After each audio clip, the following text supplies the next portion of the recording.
Alhamdulillah nahmaduhu wa nasta'inuhu wa nastaghfiruhu wa nu'minu bihi wa natawakkalu alaihi wa na'udzu billahi min shururi anfusina wa min sayyiati a'malina. May yahdihillahu fala mudilla lahu wa may yudlil fala hadiya lahu. Asyhadu an la ilaha illallah wa asyhadu anna Muhammadan abduhu wa rasuluh.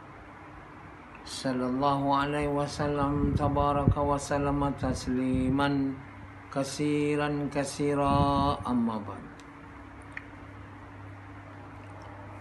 Bismillahirrahmanirrahim. Wa man ahsanu qawlan mimman da'a ila Allah wa amila salihan wa qala innani minal muslimin.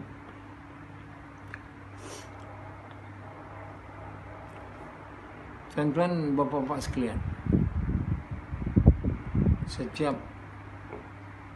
detik, setiap masa, setiap keadaan berbeza. Dalam setiap saat, detik, keadaan ada perintah Allah. Jadi kalau kita dapat buat perintah Allah yang Allah suka pada waktu tu, keadaan tu, dengan cara yang Allah suka, untuk sukakan Allah, Allah akan gembira. Dia bukan kita buat aja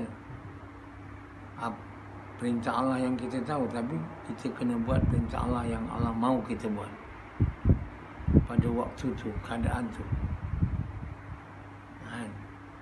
Kita boleh baca Quran. Waktu sembahyang berjemaah kita baca Quran, kan?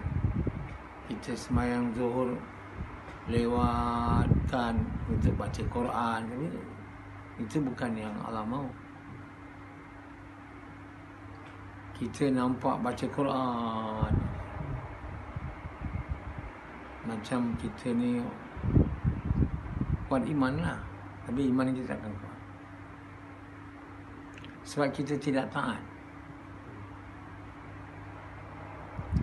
Kita duduk dekat masjid, kita tak pergi kerja, kita tak ada anak, kita tak ada isteri,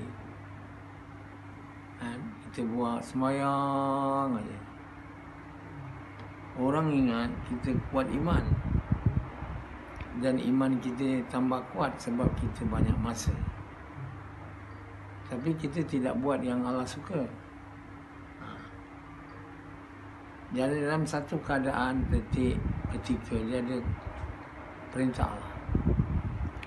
Perintah itulah yang kita kena tahu dan kita kena buat dengan cara yang Allah mahu, dengan niat yang Allah suka. Jadi berbuat satu perintah Allah pada keadaan tertentu yang Allah suka, itu. Jadi apakah perintah Allah yang Allah suka saya patut buat pada waktu ini? Dia banyak perintah boleh buat dalam satu waktu. Dalam satu waktu kita boleh solat, kita boleh dakwah, kita boleh minum, makan, macam-macam. Tapi kita tak ada perintah untuk buat semua tu pada satu waktu. Jadi pada satu waktu ada perintah Allah yang Allah suka kita buat. Itu kita kena tahu. Untuk dapat tahu itulah Allah bagi kita ilmu. Jadi kalau kita tak ada ilmu, kita taat ajalah. Kita tak fikir apa yang kita tak fikir dan kita tak tahu pun. Kita buat je. Macam Hanzalah. Jadi jelas iman kita pun tak naik lah, sebab kita iman naik ni bila kita taat perintah Allah pada satu ketika, keadaan, perintah yang Allah mahu, dengan cara yang Allah mahu. Untuk dapat ilmu tu lah, bukan kena banyak baca buku. Pertama kita kena banyak bersahabat dengan orang yang ada ilmu.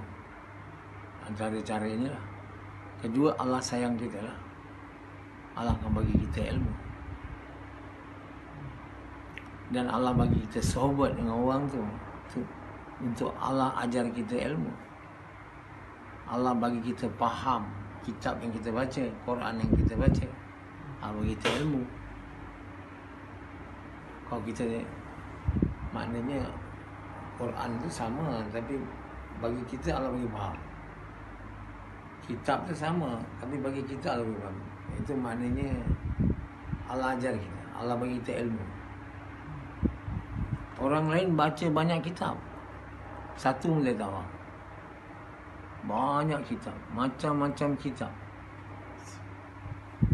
Orang ingat dia banyak ilmu, tapi Allah tak bagi dia ilmu sebab Allah tak sayang dia. Orang yang Allah nak bagi ilmu ni, dia tak payah banyak kitab. Tak ada kitab pun boleh, ada kitab pun boleh, sikit kitab. Dia ceramah bukan banyak dengarnya. Boleh dengar, tak ada dengar, sikit dengar dia boleh faham. Itu bezanya. Sebab utama Allah sayang dia. Allah cinta dia. Kalau Allah tak cinta dia, kan, dia berserban aja, kan, ke sana ke kiri dengan tasbih, dia Allah tak sayang dia. Dia duduk majlis ilmu, dia tak faham. Dia baca Quran banyak, dia tak faham. Dia baca kitab banyak, dia pergi banyak madrasah, dia tak faham. Sebab madrasah, kitab semua bukan boleh bagi ilmu. Dia tu hanya asbab. Dia satu orang yang Allah membagi sekali je dia duduk, dia semua faham. Satu orang yang Allah tak nak bagi ilmu, jam berjam-jam duduk bersohbat, tak boleh faham. Yang kata bersohbat dengan orang, betul lah. Tapi kalau Allah tak bagi faham, bersohbat tak faham dia. Macam Azri,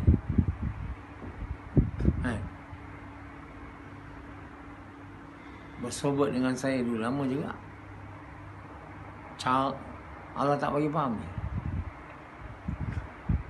Sekarang datang lagi bersohbat. Siapa yang bagi faham? Walaupun sohbat tu asbab aja, baca kitab pun asbab juga, dengar kuliah pun asbab juga, apa pun asbab. Tapi yang betulnya bagi ilmu Allah. Jadi nak jadi orang yang Allah sayang ni, kan, kita mau buat kerja yang dia paling suka, kerja Nabi-Nabi, Rasul-Rasul. Tak ada kerja dah lagi yang paling dia suka, tak ada. You name it lah, beritahu. Apa kerja yang paling Allah suka? Sembahyang, zikir, baca Quran. Tak boleh lawan dengan sukanya Allah dengan amalan mengajak manusia kepada dia. Sebabnya dia buat manusia ni untuk dia. Manusia ni nak lari dari dia.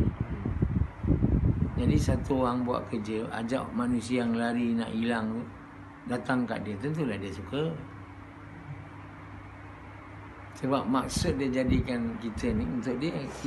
Kita semua nak lari, semua nak lari. Ada satu orang dia buat kerja keras, nak ajak yang lari-lari semua ni datang balik, yang hilang tu dah jumpa balik. Itu pun tak boleh faham. Jadi tak nak buat kerja dakwah, tak nak jumpa orang bukan Islam. Macam mana boleh Allah sayang kita? Tak mau jumpa orang Islam yang langgar perintah Allah macam Sufyan. Pujuk dia, Sufyan tak nak ajak orang. Mana boleh Allah sayang dia? Dia malas buat kerja yang paling Allah suka. Sebab itu ini dinamakan jalan. Katakanlah Muhammad, ini jalanku, mengajak manusia kepada Allah.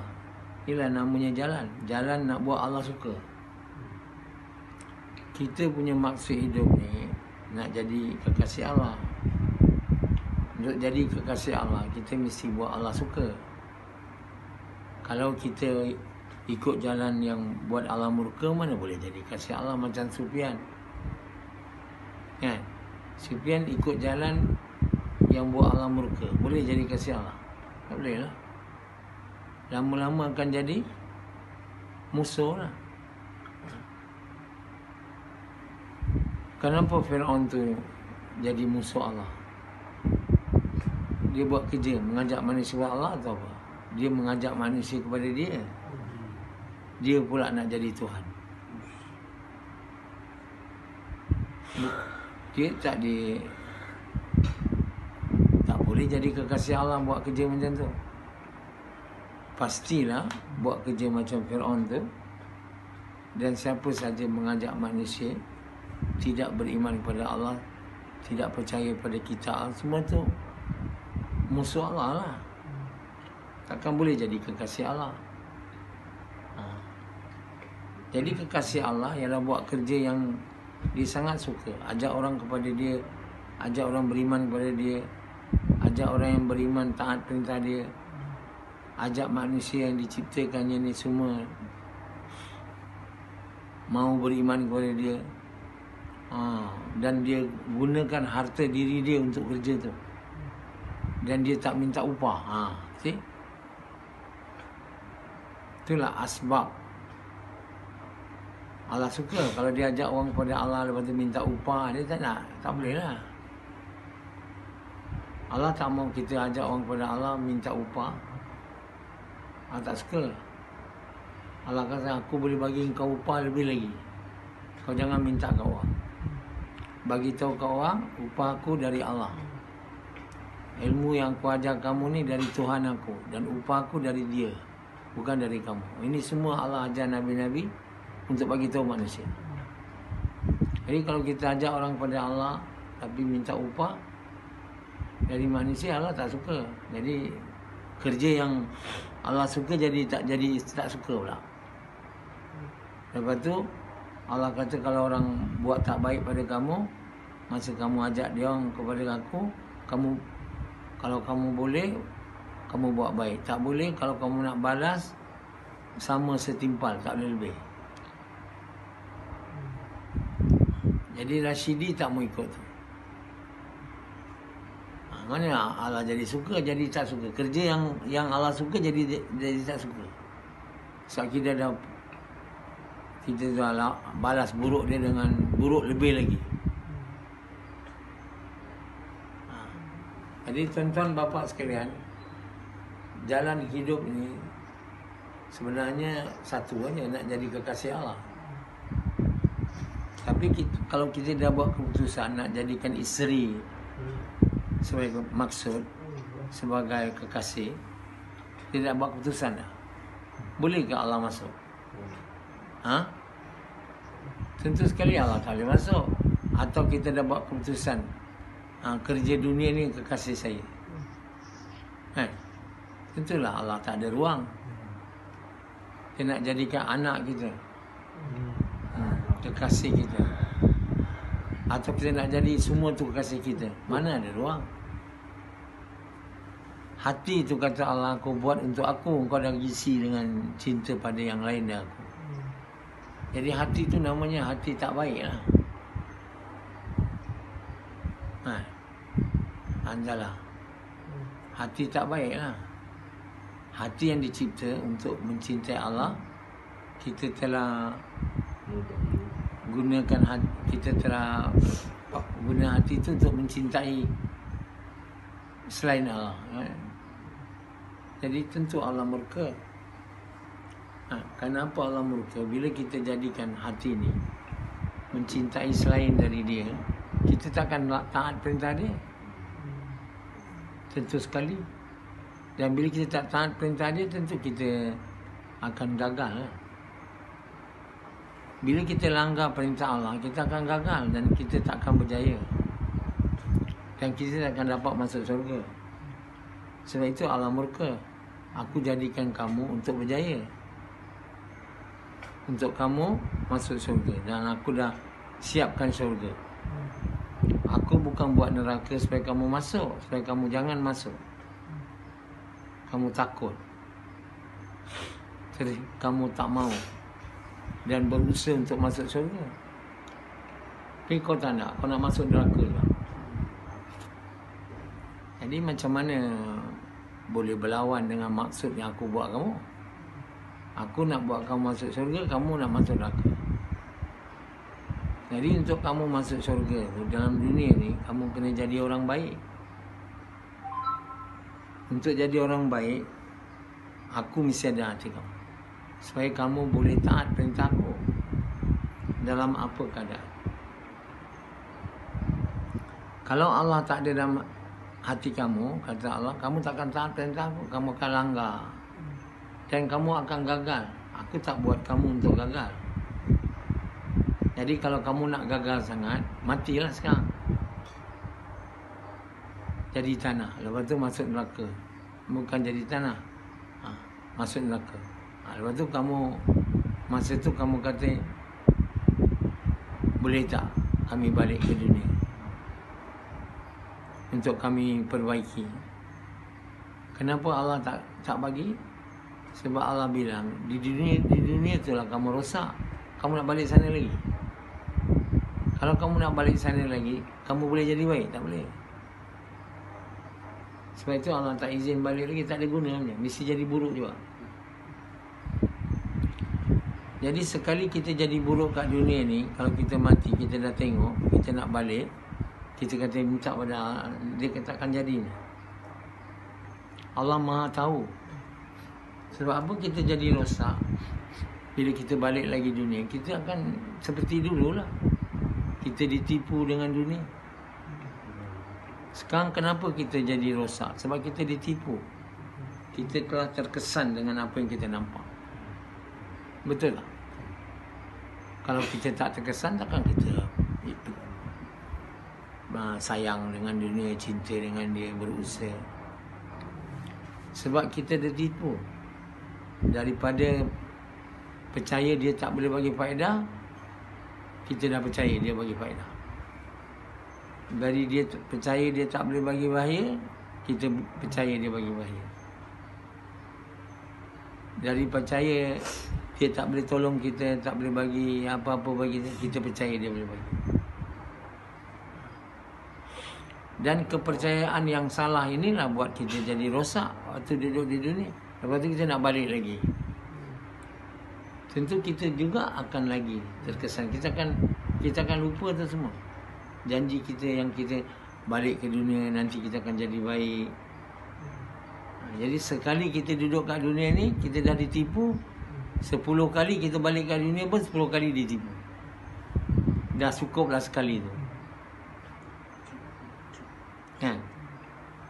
Cukuplah sekali ditipu. Dia akan ditipu juga lagi. Jadi tuan-tuan bapa, kenapa kita ditipu? Sebab kita percaya sangat dengan apa yang kita nampak. Allah bagi tahu apa yang kamu nampak tu menipu kamu. Bukan Allah tak bagi tahu. Kamu ikut cakap aku, kamu ikut Quran, Quran pula tak baca. Allah kata kamu jangan tengok apa kamu jangan percaya dengan apa kamu nampak dan apa kamu dengar. Kamu percaya dengan apa aku cakap. Itu pula tak baca. Daripada semua buku hai-hai, semua dia baca, Quran dia tak. Semua buku dia baca. Semua akhbar baca. Semua majalah apa semua baca. Satu je tak baca. Perkataan Allah. Jadi mana nak pertama sekali tahu, macam mana boleh nak ingat. Tak faham pula tu baca. Kalau baca pun jadi baca aja lah. Macam baca kitab bahasa lain. Untuk hanya baca je, kita dapat pahala. Satu kitab nyanyian. Macam kita pergi gas kan, kadang mama India, dia tengok kita datang, dia pun mula rajin mengaji ya. Lepas tu dia mengajilah dengan suara ngok-ngok-ngok-ngok. Lama juga. Macam tu lah. Orang Islam macam tu. Baca Arab, Quran. Bukan nak tahu apa Allah mahu, bukan nak tahu apa Allah cakap. Jadi Allah mahu pun tak tahu, apa Allah cakap pun tak tahu. Jadi teruslah tertipu. Allah bagi tahu, semua yang kamu lihat tu menipu. Kamu percaya, kamu faham tak? Orang tak faham kadang. Apa lah. Semua yang kami lihat menipu. Tapi kita pegang ada. Sana ada, ini betul. Macam mana Allah bagi tahu menipu? Itu kena faham apa maksud menipu di situ. Allah bagi tahu tu bahawa yang kamu lihat tu datangkan faedah pada kamu tu menipu. Aku buat dia orang boleh datangkan faedah pada kamu. Bukan dia orang boleh bagi faedah pada kamu. Aku kata Allah. Yang buat gula tu bagi manis pada kamu. Yang buat garam tu bagi masin. Yang buat air tu hilangkan haus. Bukan air tu maksud Allah. Kata semuanya menipu. Aku buat demikian. Aku nak duga kamu ikut apa aku cakap kat Quran ke? Apa kau tengok? Dan apa kau rasa? Kalau kau ikut apa aku cakap dekat Quran, kitab aku, kamu tak percayalah gula tu bagi manis. Melainkan aku izin. Garam bagi masin, melainkan aku izin. Macam Yazid, dia letak garam. Satu sudu dengan satu sikit. Dia kata yang satu sudu bagi masin banyak.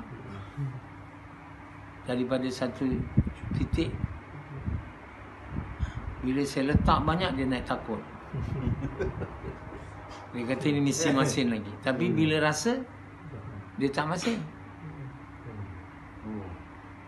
Allah kata masuk garam lagi. Banyak saya masuk.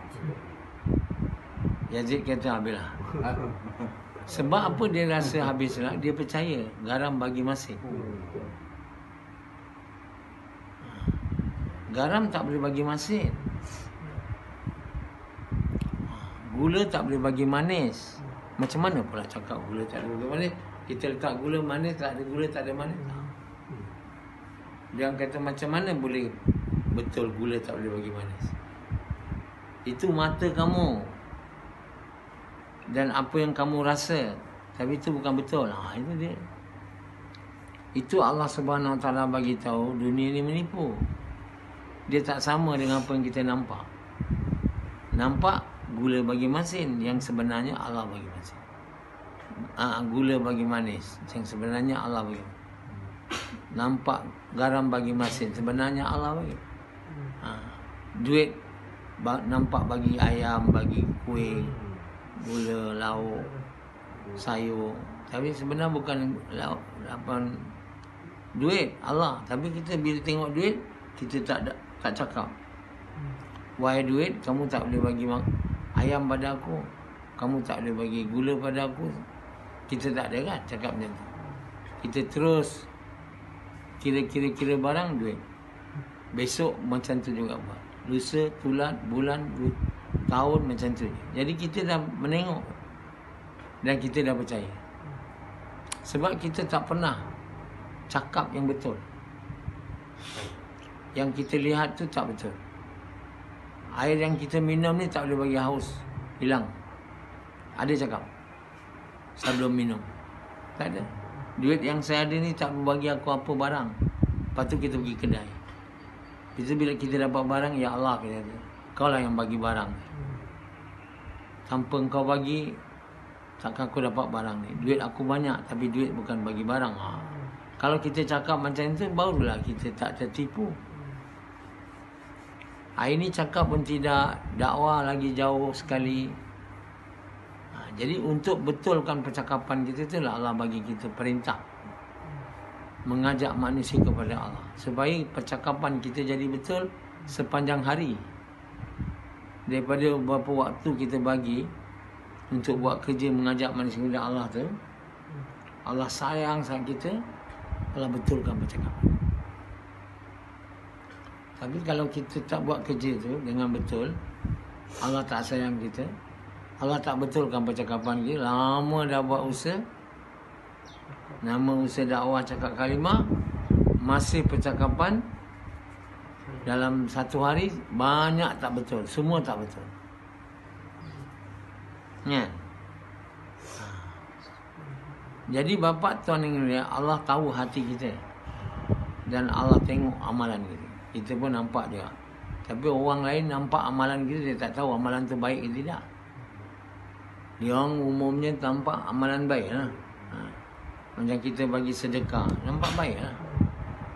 Semua orang kata itu baik. Tapi yang benar tahu baik amalan tu ialah Allah. Sebab apa? Dalam setiap amalan tu, yang tahu niat kita buat amalan tu hanyalah Allah SWT. Jadi kita jangan susah hati kalau orang kata kita orang tak baik ke, orang baik ke. Jangan gembira sangat. Orang puji kita baik, orang bukan tahu. Sebenar yang tahu betul kita baik atau tak baik hanya Allah. Sebab itu kita tak payah nak tipu, nak belagak, nak cuba pura-pura macam buat baik. Tak payah. Buat saja yang baik untuk sukakan Allah. Allah yang tahu kita baik akan balas baik kita dengan baik lah di dunia ni. Kalau kita pura-pura baik, amal baik nampak, amal baik nampak, tapi Allah tahu tak baik, hidup kita di dunia pun merana juga. Takkan jadi baik punya. Dan di akhirat pun akan merana juga. Macam Sufyan belagak jadi baik kan. Niat dia bukan untuk Allah suka, nak orang kata dia orang baik. Jadi beramallah Sufyan tu baik.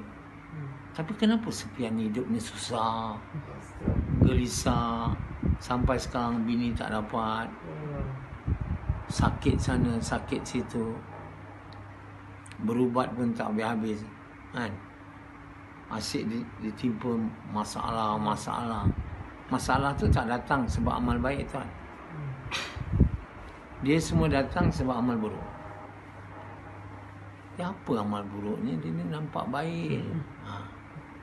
Jadi yang tahu buruk baik ni Allah. Dari segi rupa nampak baik, tapi kalau buat bukan untuk sukakan Allah, jadi buruk. Jadi niat ini sebenarnya lahir dari iman. Nama lain bagi iman ialah ikhlas.